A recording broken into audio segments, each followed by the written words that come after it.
JMM के पूर्व विधायक लोबिन हेम्ब्रम ने आज सरकार के खिलाफ मोर्चा खोला है।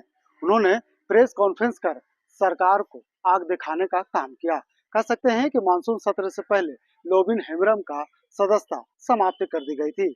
ऐसे में उन्होंने सरकार पर कई सवाल उठाया कि आपने समय पर आने का कष्ट किया है इस बारिश के टाइम में भी। तो आज आप लोगों को बुलाने का मेरा एक ही मकसद है कि आज जो झारखंड में लोकतंत्र का हत्या हुआ है, कि आप सभी लोग जान रहे हैं कि हमारा मेंबरशिप पार्टी के लोगों ने स्पीकर के थ्रू मेंबरशिप तो हमारा खत्म कर दिया है। मेंबरशिप खत्म कर दिया है, उसके लिए हम कोई विचलित नहीं और हमको कोई दुख भी नहीं है। लेकिन दुख इस बात की है कि सदन शुरू होने के पहले आधा दिन पहले हमारा मेंबरशिप खत्म किया गया है। कोई बात नहीं है, हम इसको स्वीकारते हैं। बट आज इतना इतना क्वेश्चन जो हमने डाला है, जो जनहित का मुद्दा है, उसका क्या होगा? कौन सवाल दागेगा और कौन सवाल देगा, जवाब देगा? और हमको लगता है कि देश के इतिहास में ये पहली घटना है। और दुख इस बात की भी है कि आज हमारे साथ साथ माननीय चंद्रा लिंडा जी भी, वो भी इंडिपेंडेंट चुनाव लड़े, लेकिन हमारे तरफ कार्रवाई हुई और हमारा मेंबरशिप खत्म कर दिया। और चंद्रा लिंडा पर किसी भी तरह से कोई कार्रवाई नहीं हुई। ये आखिर क्यों ऐसा हुआ? क्योंकि वो भी इंडिपेंडेंट लड़े हैं, मैं भी इंडिपेंडेंट लड़ा हूं। मेरे ऊपर दल बदल का कानून का ही लोग लागू किया और ये 10 शेड्यूल में आता भी नहीं है। ये आश्चर्य की बात है। और चमरा लिंडा को एक भी नोटिस भी नहीं किया गया। नोटिस तो हमको भी नहीं किया गया। अगर बजाता ठीक है, हमसे अगर कुछ गलती हुई है, पार्टी के अगेंस्ट में कुछ हमने काम किया है, तो पहले आप पार्टी की तरफ से हमको नोटिस भेजो और नोटिस का जवाब हम देते। और जवाब देने के बाद पार्टी के अंदर में सेंट्रल कमेटी भी इसका डिसीजन होता, उसमें माननीय गुरुजी जो हमारे पार्टी के सुप्रीम है, उसका अनुमोदन होता, तब इसके बाद कुछ होता। लेकिन ये सब कुछ नहीं हुआ। और एक तरह से हम समझते हैं ये बिल्कुल दबाव में किया गया है, पार्टी के दबाव में किया गया है, स्पीकर को दबाव दिया गया है और आनंद फानन में हमारा मेंबरशिप इन लोगों ने खत्म कर दिया। दुख इस बात की है। तो भाई एक आदमी को फांसी दोगे, एक आदमी को एक जरा सा चुभन भी नहीं लगेगा, ये तो बहुत गलत बात है। और हम समझते थे कि आज तक जितने स्पीकर बने, सबसे कमजोर इम्पार्शियली नहीं है। अगर इम्पार्शियली होता तो इस ऐसा कदम नहीं उठाता। चलिए उसको छोड़ दीजिए, कोई बात नहीं है। लेकिन मेरा सवाल जो है, जो जनहित का मुद्दा हमने उठाया है, हमने क्वेश्चन दिया है, उसका क्या होगा? और इसीलिए हमने माननीय हाई कोर्ट में अपील किया है। और हमको लगता है कि कम से कम सदन के अंदर में जाने का मौका हमको निश्चित तौर पर मिलेगा, जो कि जनहित का मुद्दा हमने उठाया है।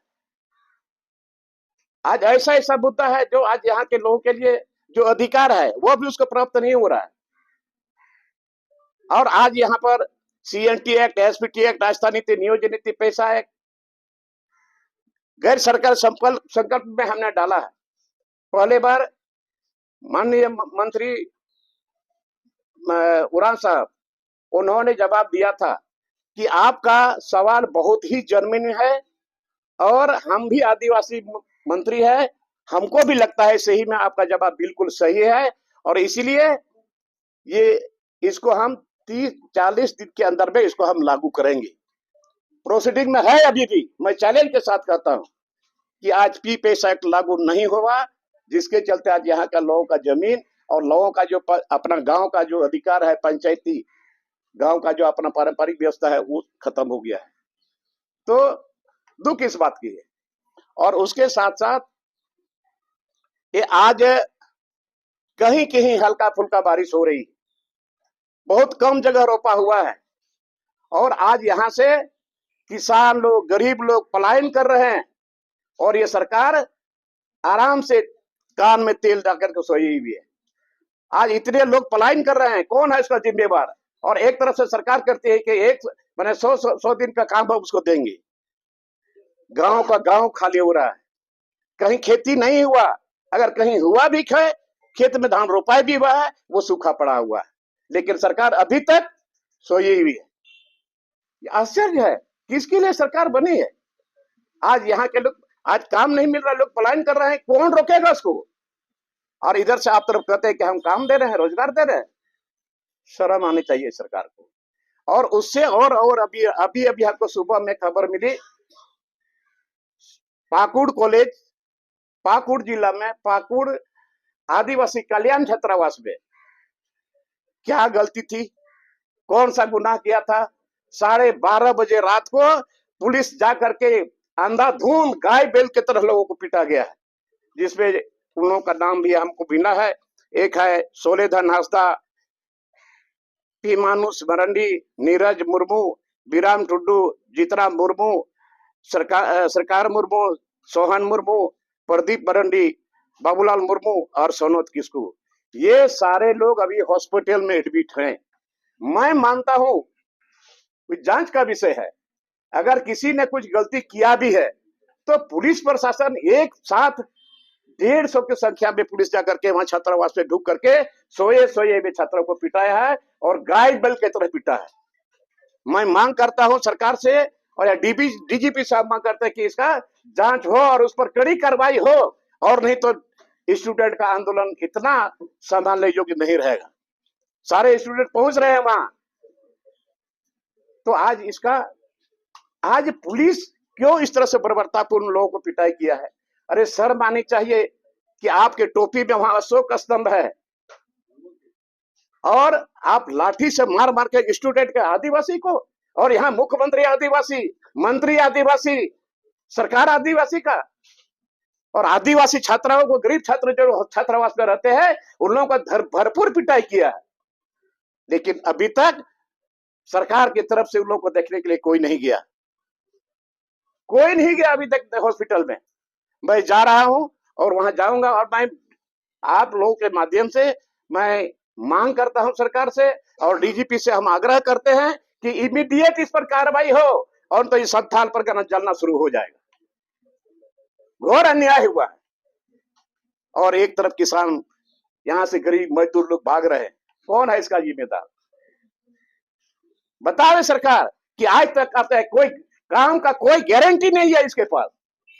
और ये झारखंड लेबर स्टेट बन गया है, लेबर सप्लाई स्टेट बन गया है। आप एक तरफ कहते हैं कि झारखंड पूरा का पूरा धनी स्टेट है, सारा चीज से संपूर्ण भरा पड़ा है, तो आज एक भी बाहर का मजदूर, केरल का मजदूर यहाँ क्यों नहीं आता? पंजाब से मजदूर यहाँ क्यों नहीं आता?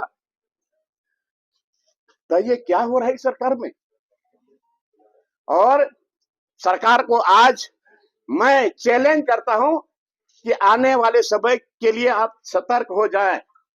आपका जो लोगों का जो विश्वास था, आपने सरकार बनाने के पहले आपने जो घोषणा किया था, वही नहीं घोषणा की हो। आपके मैनिफेस्टो में जो आपने लिखा था, और लोगों को जो विश्वास हुआ था कि हमारी सरकार बनेगी तो 6 महीने के अंदर में 5 लाख नौजवानों को हम रोजगार देंगे, रोजगारी भत्ता देंगे, एसपीटी एक्ट सीएनटी एक्ट को सख्ती से लागू करेंगे। आज एसपीटी एक्ट सीएनटी रहने के बाद भी यहाँ पर आदिवासी मूलवासियों का जमीन लूटा रहा है।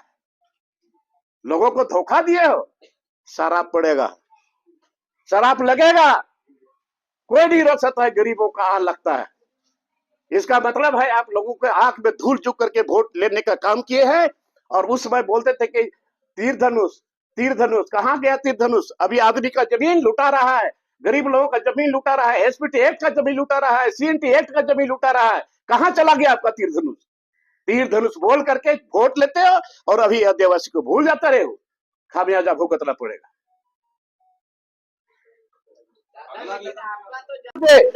आप ही तो सबसे जानता नहीं, सुना सुनेगा, लेकिन भोग रहा है ना, अभी भोग रहा है। और आज आने वाले समय में, बहुत कम समय में, जनता जाग जाएगी। ये अपना समझ करके, अपना रिलेशन समझ करके, अपना समझ करके ये लोग झारखंड मुक्ति मोर्चा को अपना समझ करके इन लोगों ने वोट देने का काम किया। अभी यहाँ विपक्ष के लोग बोलते हैं तो इन लोगों को पार्टी वाले लोग बोलते हैं, पक्ष वाले लोग बोलते हैं कि यही एकमात्र काम रह गया है कि यहाँ घुसपैठियों आ रहे हैं, घुसपैठियों आ रहे हैं। अरे जाके सरजमीन में जाके देखो, मधुपुर में जमाबंदी जमीन से आदिवासियों को मार पीट के भगाया गया, एफआईआर तक नहीं हुआ। अभी पाकुड़ बरहेट में भी वही हुआ, मारपीट के लोगों को भगाया गया। और अभी महेशपुर में गाय बथान गांव में आदिवासियों के जमीन पर उन लोगों ने झोपड़ी बनाया था, उसको उजाड़ दिया और इतना मार मारा, हाथ पांव टूटा, वो हॉस्पिटल में एडमिट है, उसको भी देखने के लिए सरकार का कोई आदमी नहीं गया। और ना वहां का जनप्रतिनिधि आपका स्टीफन मरंडी गया देखने के लिए। अरे वोट के टाइम में चिल्लाते हो, हम आपका आदमी है, हम आपका आदमी है, तीर धनुष हमारा है, लेकिन अभी कहाँ चला गया इतना इतना आदिवासी को जमीन लुटा रहा है। तो वहाँ पे मुसलमान हावी हो रहे हैं और आदिवासी कमजोर हो रहा है। बिल्कुल हावी हुए, बिल्कुल हावी हुआ है। कौन उनको मदद करेगा? वहां का गरीब आदिवासी को जो उस जमीन का टेनेंट है, रिकॉर्डेड टेनेंट है, आज उसको कौन बचाएगा? उसका जमीन को कौन बचाएगा? शर्म आनी चाहिए सरकार को। ये वोट बैंक बना रहा है, ये वोट बैंक बना रहा है कि यहाँ रोहिंग्या और घुसपैठी आ जाए, हमारा वोट बैंक बढ़े। पूरा हिंदुस्तान को तबाह एक दिन होना पड़ेगा, मैं आपको बता रहा हूं। आज एसटी रहने के बाद भी सरकार सोई हुई है। 12 सरकार, 12 आदिवासी मुख्यमंत्री। दादा धीरे धीरे लेकिन आपका भाषा भाजपा वाला होते जा रहा है। अरे भाजपा वाला तो क्या करेगा? भाजपा जो सही बात बोलता है समर्थन करते हैं। आप भी बोलिएगा सही बात, हम समर्थन करेंगे। गलत बात बोलिएगा उसका विरोध करेंगे। आंदोलन तो ऐसा छिड़ेगा ना, सरकार को नींद हराम हो जाएगा। ये सब चीज अवगत करवाइए, गुरुजी को क्या पता है? क्या करिएगा? गुरुजी उस स्थिति में नहीं है, उसी का लोग गलत फायदा उठा रहा है। अभी सरकार चलाने वाले जो मुख्यमंत्री के अगल बगल में उन्हीं लोगों का चलती है। कौन नहीं जानता है, कौन नहीं बोलता है? ये लोग पार्टी को भी डुबाएगा और सरकार भी डूबेगी। देखिए वो तो आने वाला समय है, हम बताएंगे। नहीं देखिए, अब सबसे अभी बहुत अहम मुद्दा है, अभी विधानसभा के अंदर में सरकार को घोषणा करते चाहिए सुखाड़ की स्थिति हो गई। अभी इतने तो लोग जा रहे हैं, अपने खा रहे तो मजा आ रहा है, और गरीब लोग दो रोटी के लिए तलाशने के लिए बाहर जा रहे हैं। शर्म होनी चाहिए। Thank you. देखिए हमका पूरा विश्वास है, क्योंकि ये टेंथ, हाँ मैंने फाइल कर दिया, और ये मैंने ये आग्रह किया है कि कम से कम हमारी बर्खास्तगी चली जाए कोई बात नहीं है, बट ये हाउस के टाइम में हमको कम से कम हाउस के अंदर जाने का हमको अनुमति मिले, क्योंकि ये मेरा पर है। नहीं, इसीलिए हमने फाइल किया है ना। ये 4 दिन के लिए बहाली कम से कम लास्ट दिन के लिए भी हो जाए। तो ये जो कह रहे हैं बांग्लादेशी घुसपैठी जो आ गए जी, केंद्र सरकार दोषी है या राज्य सरकार? देखिए केंद्र सरकार को भी पहल करना चाहिए कि क्यों बॉर्डर से कैसे आया लोग, वो केंद्र सरकार का काम है। अगर लोग आ गए तो उसके चलते आप यही रटते रहिएगा कि केंद्र ने कुछ नहीं किया, आ रहा आपके ढूक करके यहाँ पर लोगों का जमीन लूट रहा है, तो क्या इसको बर्दाश्त करिएगा? सरकार को नहीं पता है क्या? अगर ढूक गया, आने बॉर्डर से पार करके आ गया, तो क्या आपकी जिम्मेवारी नहीं बनती है कि वैसे वैसे लोगों का जमीन जो लूटा जा रहा है, वो आदिवासी से शादी कर रहे हैं और आदिवासी को खड़ा करा देते हैं मुखिया में, प्रमुख में, जिला परिषद में, वार्ड में, और पति मुसलमान हो जाते हैं। ये तो सच्चाई है, सच्चाई बोलने में कोई डर और भय की बात नहीं है, ये तो हो रहा है। एक